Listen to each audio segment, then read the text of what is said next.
Hello everyone, welcome once again in my YouTube channel in AK career academy. तो देखिए अभी हम लोग क्लास 8 के साइंस को पढ़ रहे हैं, जिसमें दूसरा चैप्टर तड़ित और भूकंप के बारे में जाना जा रहा है। और आज के वीडियो में हम आपको समझाएंगे भूकंप का मापन कैसे किया जाता है और फिर भूकंप से बचने के लिए कौन कौन से उपाय किए जाने चाहिए। तो आइए सबसे पहले इसके मेजरमेंट यानी मापन को समझते हैं। तो देखिएगा, भूकंप को मापने के लिए एक यंत्र का प्रयोग किया जाता है और भूकंप को जिस यंत्र से मापते हैं उसको सिस्मोग्राफ कहते हैं। यानी भूकंप को सिस्मोग्राफ नामक यंत्र से मापा जाता है और इस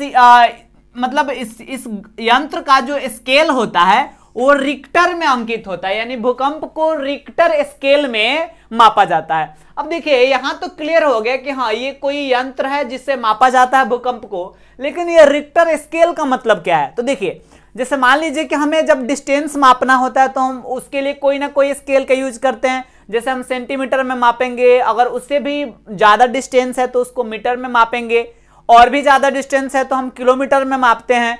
तो अलग अलग स्केल का यूज करते हैं। जैसे मान लीजिए कि हमें द्रव्यमान यानी वजन को मापना है तो किलोग्राम में मापेंगे। ठीक वैसे ही भूकंप को मापना है तो रिक्टर स्केल में मापते हैं। मान लीजिए कि कोई डिस्टेंस मापना होता है तो हम कहते हैं ना कि ये 100 मीटर है, ये 200 मीटर है। ठीक वैसे ही भूकंप को जब मापते हैं तो हम कहते हैं कि 5 रिक्टर, 6 रिक्टर या 8 रिक्टर कितना का भूकंप है, इस तरह से मापा जाता है। ठीक है, अब देखिए ये जो रिक्टर स्केल है, रिक्टर स्केल में 0 से 10 रिक्टर तक का पैमाना अंकित होता है। यानी 0 रिक्टर से स्टार्ट होता है और उसमें 10 रिक्टर तक का पैमाना होता है। अब देखिएगा इसमें कौन कितने रिक्टर का भूकंप हमारे लिए विनाशकारी है, कौन विनाशकारी नहीं है, उसको समझते हैं। तो देखिए, सामान्यतः 6 से कम रिक्टर स्केल का जो भूकंप होगा, मतलब वैसा भूकंप जिसका तीव्रता 6 रिक्टर से कम है, वो जनरली महसूस नहीं किया जाता। सामान्यतः हम उसको सामान्य तरीका से महसूस नहीं कर पाते। केवल मशीनों को, यानी जो इसका यंत्र है वो उसको उसको कैलकुलेट कर पाता है कि इतना रिक्टर का भूकंप है, केवल उसी को पता चलता है। जनरली हम उसको महसूस नहीं कर पाते हैं। अब देखिए, लेकिन 6 से 7 रिक्टर के बीच का जो भूकंप होगा, जैसे 6.2 का या 6.5 का या 6.8 का, 6 से 7 रिक्टर के बीच का जो भूकंप होता है वो महसूस तो होता है लेकिन वो विनाशकारी नहीं होता। यानी उसको हम महसूस कर सकते हैं लेकिन वो हमारे लिए विनाशकारी नहीं है, उससे कुछ ज्यादा विनाश नहीं होता है। लेकिन 7 से 8 रिक्टर के बीच का जो भूकंप होगा वो हमारे लिए विनाशकारी हो जाता है, वो विनाश लाता है। और देखिए, अगर भूकंप की तीव्रता 8 रिक्टर से अधिक बढ़ गया तो फिर यह हमारे लिए अति विनाशकारी यानी बहुत ही ज्यादा विनाशकारी, बहुत ही ज्यादा डेंजरस हमारे लिए हो जाएगा। अब देखिए, आपके मन में एक सवाल आ रहा होगा कि सर यहां बताइए 6 से 7 रिक्टर के बीच में था तो विनाशकारी नहीं था, 7 से 8 रिक्टर के बीच आया तो विनाशकारी हो गया, 8 रिक्टर से अधिक पर अति विनाशकारी हो गया। ये कौन सी बात हुई? यहां पे मतलब 1 रिक्टर बढ़ने से ही इतना ज्यादा विनाशकारी कैसे हो गया? तो आपको हम बता दें कि आप ये मत सोचे कि 1 रिक्टर भूकंप का तीव्रता बढ़ा है। नहीं, 1 रिक्टर पैमाना बढ़ने का मतलब हुआ भूकंप की तीव्रता 10 गुना बढ़ जाना। यानी अगर कहीं 7 रिक्टर पैमाने का भूकंप आया है और कहीं 8 रिक्टर पैमाने का आया है तो आप ये मत सोचिए कि थोड़ा 1 रिक्टर ही ना अधिक आया है। नहीं, 1 रिक्टर अधिक होने का मतलब भूकंप की जो तीव्रता है ना, यहां 10 गुना अधिक है इसकी अपेक्षा। तो 1 रिक्टर भी भूकंप की तीव्रता ज्यादा होना काफी मायने रखता है यहाँ पे। तो अभी हम समझ ले कि भूकंप का मापन कैसे किया जाता है। आइए इसके बाद हम आपको बताते हैं भूकंप से बचने के लिए क्या उपाय करें। तो देखिए, भूकंप से सुरक्षा के लिए हमें कौन कौन से उपाय किए जाने चाहिए, इसके बारे में हम डिस्कस करने वाले हैं। तो देखिए, यहाँ पे 3 तरीके से प्रबंधन किया जाता है, चाहे वो कोई भी आपदा हो। तो भूकंप के समय भी ये तीनों प्रबंधन पे हमें ध्यान देना चाहिए। सबसे पहले भूकंप आने से पूर्व यानी भूकंप आने से पहले का भी कुछ प्रबंधन हमें करना होता है। भूकंप जब आ गया तो भूकंप के दौरान जितना देर तक भूकंप का झटका है उसके दौरान भी कुछ प्रबंधन किया जाना चाहिए और भूकंप के बाद भी कुछ प्रबंधन किया जाना चाहिए। तो इन तीनों टर्म को यहां पे हम समझेंगे। तो देखिए, सबसे पहली चीज कि भूकंप आने से पहले हमें कौन कौन सी बातों पे ध्यान देना चाहिए। तो सबसे पहले हमें भूकंप का पूर्वानुमान लगाना आवश्यक होता है। भूकंप का पूर्वानुमान लगाना।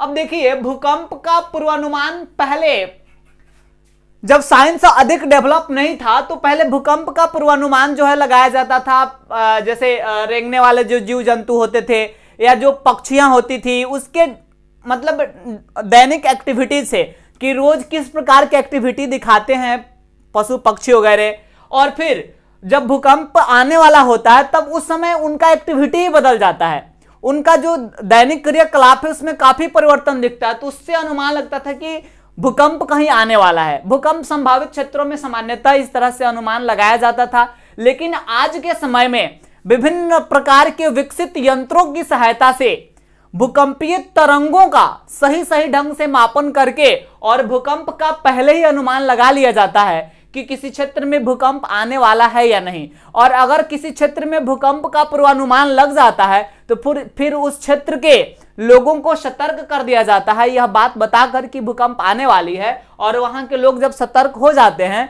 तो क्षति जो है, नुकसान जो है पहले की अपेक्षा मतलब काफी कम होता है। अगर मान लीजिए कि अचानक से भूकंप आ गया, किसी को पता नहीं है, तो उस समय काफी नुकसान होगा, लेकिन पूर्वानुमान अगर लगाया जा चुका है और लोगों को सतर्क कर दिया गया है तब नुकसान जो है काफी कम होता है। हालांकि कोई भी आपदा जब आती है तो नुकसान थोड़ा या बहुत तो होना ही है, नुकसान को पूरी तरीके से हम कंट्रोल नहीं कर सकते हैं, लेकिन अगर भूकंप का पूर्वानुमान लगा लिया जाए तो नुकसान कुछ हद तक कंट्रोल जरूर हो सकता है।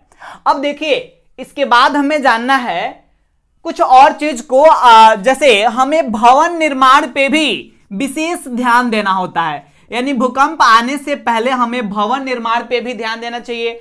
आज के जमाने में जनरली जो भूकंप संभावित क्षेत्र है, जहां पे भूकंप आने की संभावना बहुत अधिक होती है, वहां पे सबसे पहली चीज की भूकंप रोधी तकनीक पर ऐसे टेक्नोलॉजी पे घर बनाना चाहिए जिससे घर को भूकंप से कोई हानि नहीं हो, कोई नुकसान नहीं हो।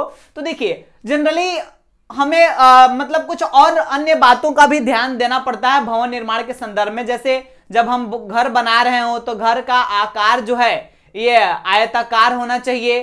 साथ ही साथ यहां हमें देखना होता है कि घर का जो नींव दिया जाता है, नींव काफी चौड़ा और मजबूत होना चाहिए। मतलब दो घर के बीच में जो स्पेस होता है, जिसको सामान्यतः हम गली और स्ट्रीट बोलते हैं, तो गलियों का जो साइज होना चाहिए वो भी बड़ा होना चाहिए, यानी गलियां भी बड़ी बड़ी होनी चाहिए। दो घरों के बीच की जो दूरी है वो अधिक होना चाहिए। साथ ही साथ हमें एक और चीज ध्यान देना चाहिए कि जो दलदली भूमि होता है, यानी जो नदी नहर तालाब वगैरह के पास का जमीन होता है, वो अपेक्षाकृत मतलब कम कमजोर परत होता है वहां मिट्टी का, जिसके चलते भूकंप मतलब वहां अधिक महसूस किए जाते हैं। इसलिए हमें दलदली भूमि पे यानी समुद्र के पास या नदी पोखरा तालाब वगैरह के पास सामान्यतः घर नहीं बनाना चाहिए, बिकॉज वहां भूकंप की खतरे सबसे अधिक होते हैं। तो ये और कुछ और चीज यहां देखिए आप, भूकंप आने से पहले जैसे हमें अगर हम कुछ गैर सरकारी संगठन वगैरह का निर्माण करते हैं तो यह भी काफी सहयोगी सिद्ध होता है। जैसे भूकंप आने से पहले हम क्या कर ले, हर गांव में हर टोला मोहल्ला में गैर सरकारी संगठन बनाए, जिसमें गांव के या शहर के युवाओं को, जो यंग व्यक्ति हैं, उनको हम उसमें शामिल करें और उनको प्रशिक्षित करें, उनको ट्रेनिंग दें कि भूकंप की स्थिति में, भूकंप के समय या अन्य आपदाओं के समय आपको किस प्रकार एक्टिव रहना है, किस प्रकार से कार्य करना है। और उनको अगर अच्छे तरीके से प्रशिक्षित कर दिया गया है तो फिर भूकंप जब आएगा तो उस दौरान ये काफी सक्रिय रहेंगे और नुकसान को काफी हद तक ये कंट्रोल करके रखेंगे। तो देखिए ये भी भूकंप आने से पहले का ही प्रबंधन है। भूकंप आ जाएगा उस समय तो हम नहीं ना चलेंगे कि गैर सरकारी संगठन बनाते हैं, कुछ अच्छे लोगों को ट्रेन करते हैं, नहीं, भूकंप आने से पहले ही उन्हें प्रशिक्षित कर दिया जाना चाहिए।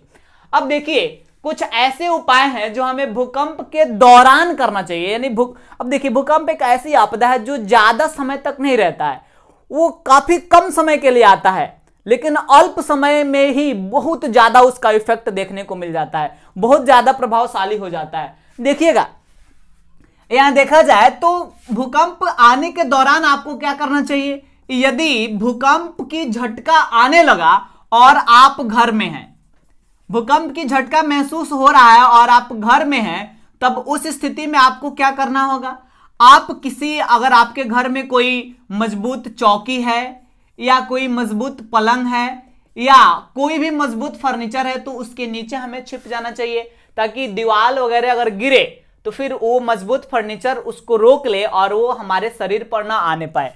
साथ ही साथ हमें देखना चाहिए कि जनरली घर में जो जैसे तकिया जैसे जो वस्तु होता है जो काफी मुलायम होता है, उसको जनरली तकिया को अपने सिर के ऊपर रखकर और कोने में कहीं सिकुड़ कर खड़ा हो जाना ज्यादा उपयोगी होता है। बिकॉज अगर हम कोने में खड़ा रहेंगे तो दीवार गिरेगा तो कोने में नहीं गिरता, बीच में आता है। अगर हम कोने में खड़ा है, अगर ईंट वगैरह आएगा भी तो सर पे अगर तकिया रख के खड़े हैं तो उसे कुछ खास इफेक्ट हम पे नहीं पड़ेगा।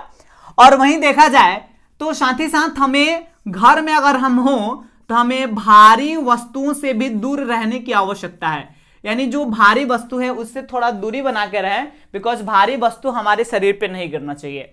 अब देखिए, अगर आप घर से बाहर हो तो आप क्या करेंगे। यदि आप घर में नहीं हो बल्कि आप घर से बाहर हो तब आपको क्या करना होगा, तब आपको कुछ बातें ध्यान में रखनी है। जैसे जब घर से आप बाहर हो तो आप ज्यादा सुरक्षित होंगे। आपको बस ध्यान में क्या रखना है कि भवनों से यानी घरों से दूरी बना के आपको रहना है। आपको बिजली के तार से, बिजली के खंभे, इन सारे चीजों से भी आपको दूरी बनाकर रहना है। साथ ही साथ आप कोशिश करें कि खुले मैदान में, यानी कोई फील्ड वाला जगह है जहां दूर दूर तक पेड़ पौधे नहीं है, पेड़ पौधे से भी आपको दूर रहना है। और खुले फील्ड में जाकर, खुले मैदान में जाकर आप लेट जाइए या सिकुड़ कर बैठ जाइए। ऐसा करना ज्यादा बेटर होता है भूकंप के समय। तो देखिए, भूकंप जब आ रहा है, भूकंप आ गया, उसके दौरान हमें ये सारी चीजों को ध्यान में रखना है। अब बात आई कि भूकंप की झटका महसूस कर लेने के बाद, भूकंप जब चला गया उसके बाद हमें किस प्रकार का प्रबंधन करना चाहिए, इसको समझिए। तो भूकंप के बाद की प्रबंधन का अगर बात किया जाए तो देखिए, इसके लिए हमें क्या करना है। जनरली किसी भी आपदा के बाद ये सारे प्रबंधन किए जाते हैं। अब सोचिए, सबसे पहले की बात यह है कि मलबे में या जैसे घर में या कहीं भी किसी भी पदार्थ के नीचे, भारी वस्तु के नीचे दबे हुए कुछ जो व्यक्ति हैं जो भूकंप से प्रभावित हो गए हैं, घर में, बड़े बड़े बिल्डिंग के नीचे या किसी वृक्ष के नीचे कहीं से भी दब गए हैं, तो उन्हें हमें मतलब तेजी में, जल्दी से जल्दी मलबे में दबे हुए लोगों को, मलबे में फंसे हुए लोगों को हमें बाहर निकालना चाहिए। पहले हमें ये काम करना मतलब प्राथमिकता होता है। भूकंप के तुरंत बाद बाहर निकालना चाहिए लोगों को जो फंसे हुए हैं। अब देखिए, इसके लिए एक विशेष प्रकार के यंत्र का प्रयोग किया जाता है। एक जैसे विशेष प्रकार का यंत्र है जिसको हम कहते हैं इंफ्रारेड कैमरा। इंफ्रारेड कैमरा जो है, इसका यूज हम कर सकते हैं। इसका यूज करने से मलबे में दबे हुए लोगों, देखिए एक विशेष क्वालिटी का कैमरा होता है जिसे मतलब काफी छोटा साइज के जो मतलब छोटा साइज को काफी विशाल साइज में ये शो करता है। तो अगर कहीं भी फंसे हुए लोग हैं तो उनका थोड़ा सा भी अंग अगर दिखेगा तो ये इसकी सहायता से हम मतलब पता लगा सकते हैं कि यहाँ मतलब कोई लोग फंसे हुए हैं। या कुछ मतलब उच्च आवृत्ति के, कुछ ऐसे मतलब उच्च आवृत्ति वाले श्रव्य उपकरण भी होते हैं जिसके सहायता से लोगों को खोजने में मदद होता है। उच्च आवृत्ति के श्रव्य उपकरण से होता है क्या है कि जैसे कुछ लोग मलबे में दबे हुए हैं और वो लोग जीवित हैं, तो अगर जीवित हैं तो चीखेंगे, चिल्लाएंगे, लेकिन मलबे के नीचे दबे हुए हैं इसलिए उनका चीखना चिल्लाना भी हम सुन नहीं पाते हैं। लेकिन ये उच्च आवृत्ति वाला जो श्रव्य उपकरण है, अगर कोई धीरे से भी बोल रहा है, चीख रहा है, तो ये उसको तेज आवाज में हमें सुनाएगा और हमें पता लग जाएगा कि यहाँ कोई ना कोई व्यक्ति फंसा है, तो वहां से उसको हम निकालने की कोशिश करेंगे। तो देखिए, भूकंप के बाद हमें सबसे पहला प्रयास यही करना चाहिए कि जो मतलब भूकंप से मलबों में फंसे हुए लोग हैं उनको जल्दी से जल्दी निकाला जाए और उसमें जो घायल लोग हैं उनको हॉस्पिटल पहुंचाया जाए। और साथ ही साथ जो मृत लोग हैं, जो वहां भूकंप के प्रभाव से मर गए हैं, जो मृत लोग हैं, उन्हें जल्दी से जल्दी मतलब धार्मिक रीति रिवाजों के अनुसार, संस्कृति का अनुपालन करते हुए और उनकी अंतिम संस्कार कर देना चाहिए तथा उनके परिवार वालों को सांत्वना देनी चाहिए ताकि वो लोग ज्यादा निराशा उत्पन्न ना हो।